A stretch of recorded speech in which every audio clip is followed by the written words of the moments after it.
Good morning, friends. Hello, hello. How are you this morning? I pray you are well.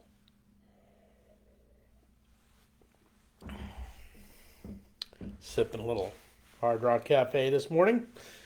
Been excited to be back here with all of you on this fine morning as we journey our way towards Bethlehem and towards this Advent season. Good morning, Yvette. How are you? Hello, friends. Hope you're doing well. Good morning, good morning.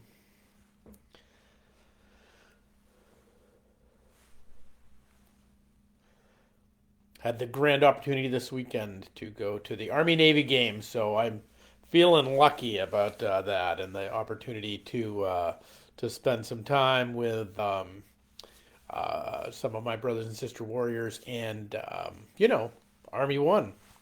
So it was a great game, and I'm feeling very lucky to be there. Hey, Karen, good morning to you. Hope you're doing well.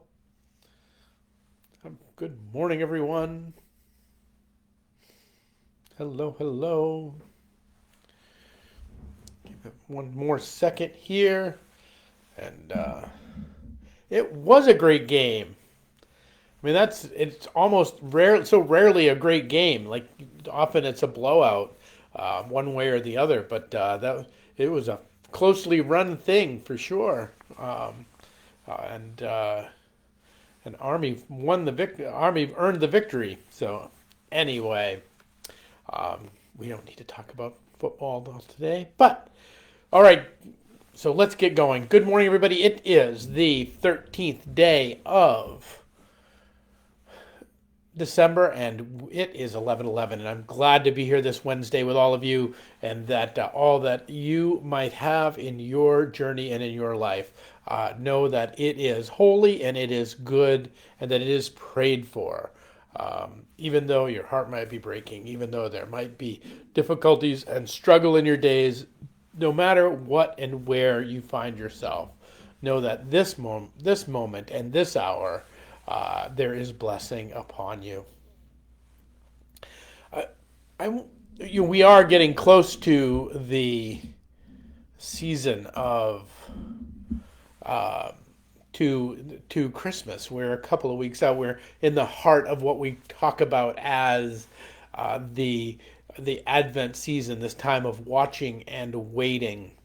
And I want to, so I as we kind of get close here, there's a few times I want to kind of take an opportunity to talk about a few things about what it looks like, about this nature of this reality of God coming to us in humanity, as for God to come and be as we are, that the fullness of God, in that holds all things together, that brings all things into being, might become to be present in one such as we, to experience all the things that we experience, to experience itchy noses and belly laughs and joys and heartbreaks and all of the things in between.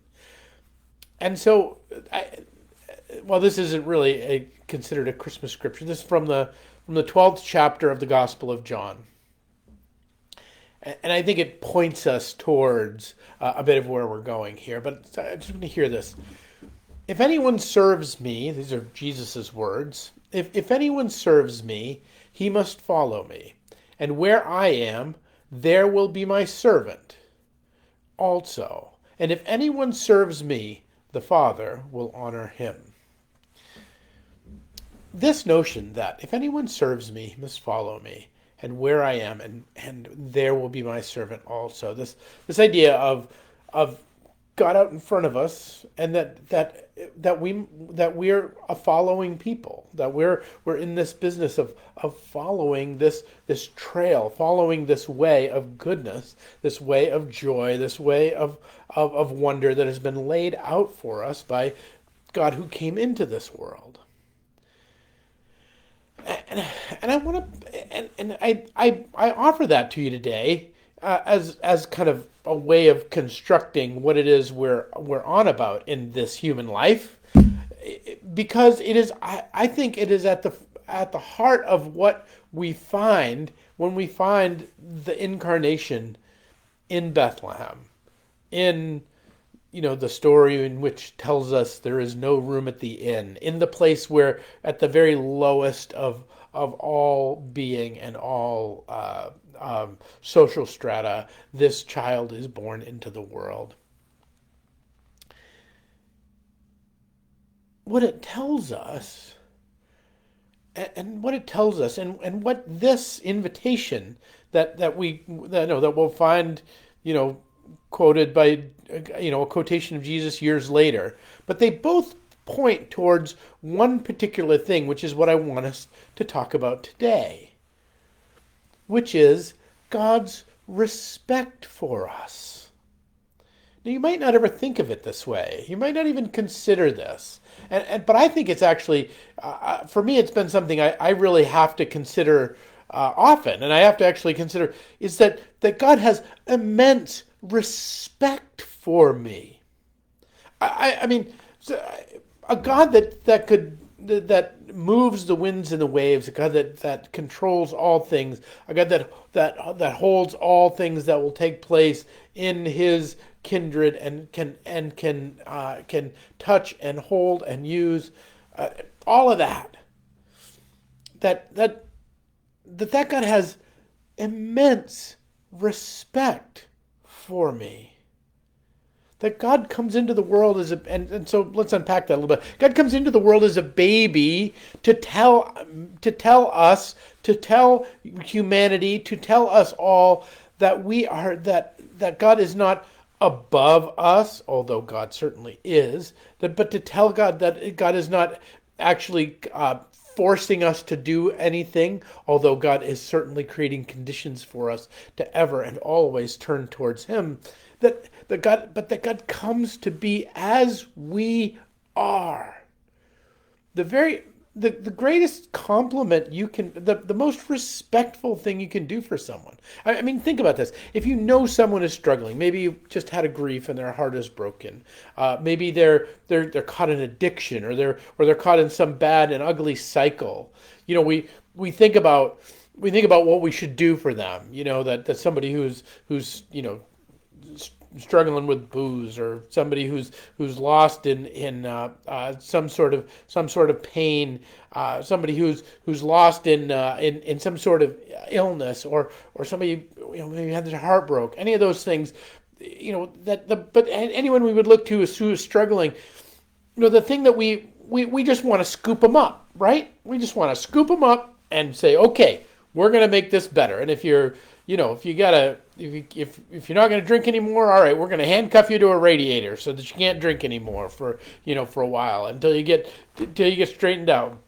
If you've got an illness, we're going to cure it. We're going to take you to a doctor and we're going to get that sucker cured. If you're going to have if you've got a heartbreak, we're just going to get you out there and get you into the world and turn you around. We're going to go do something fun and we're going to get over this thing.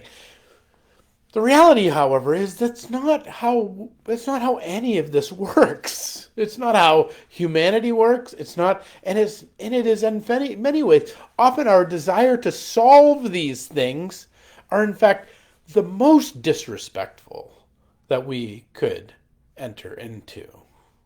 Right? They're the things that actually what is most transformative. And there's all kinds of good psychological literature to back this up. What actually ends up being most transformative are those people who come alongside us, and journey with us and help us to see and to know that there's other ways, other things, other paths, other possibilities, even though our circumstances sometimes might not even change. Even though long before that, but that they labor in a thing with us. That perhaps our grief is our grief, and perhaps we're going to carry that grief forever, or at least until we go home to be with the Lord. But that doesn't mean we can't walk alongside somebody with that grief. And we can't hold them, and we can't be with them in it, and that we can't, in even the midst of grief, we can still find joy. They're not mutually exclusive things, by the way. But that we can carry a heavy load and still appreciate a sunrise occasionally. When God comes into the world as a baby, God comes into the world God comes to us in the most beautiful and respectful way. That when he teaches in John, if anyone serves me, he'll follow me. That it's real. I'm not going to make you be another way that other than the way I am. That kind of notion that all great leaders, first do what they would ask those people that they lead to do. They've never asked somebody to do something they wouldn't do first. And in fact, really at its heart, I mean, like the great Bishop Duval says, without respect there can be no love. That God's greatest love for us is that, and that means that sometimes we're contending with things and it seems seemingly on our own. Sometimes that can present itself that we feel like we're holding up both ends of the log in the struggles of our lives. But that is truly actually an illusion that we'll fabricate in our own mind and our own difficulties. And that again doesn't mean that our struggles aren't real. That doesn't mean our struggles aren't difficult. But it means that the one who came to us has also struggled in those ways and is able to show us a way out of them. The one who came to us as a child also knows what it is to truly love someone who is difficult and broken and confused and unsure, because God has loved us in such ways. Friends, my hope for you, and what I'm hoping you'll kind of go with me on, because this is what I really think where we end up landing with this, is that if God so respects us, God so respects our freedom that God doesn't impinge upon it. That God so respects us as humans that God doesn't come in and just level the place and make it all happy clappy. Singing songs of rainbows and unicorns, but God comes in and journeys with the world to take the world out of its own misery. Journeys with us to take us out of our own misery. That invites us to come along for the grand and beautiful ride of what that is. That this is the invitation of our days. This is the invitation of this beautiful and highly and most true and real respected love that God has respectful love that God has for us. This love that says, you matter so much to me. And that you are so beautiful and so gorgeous and so right that it is that we want to bring you along to make you more so.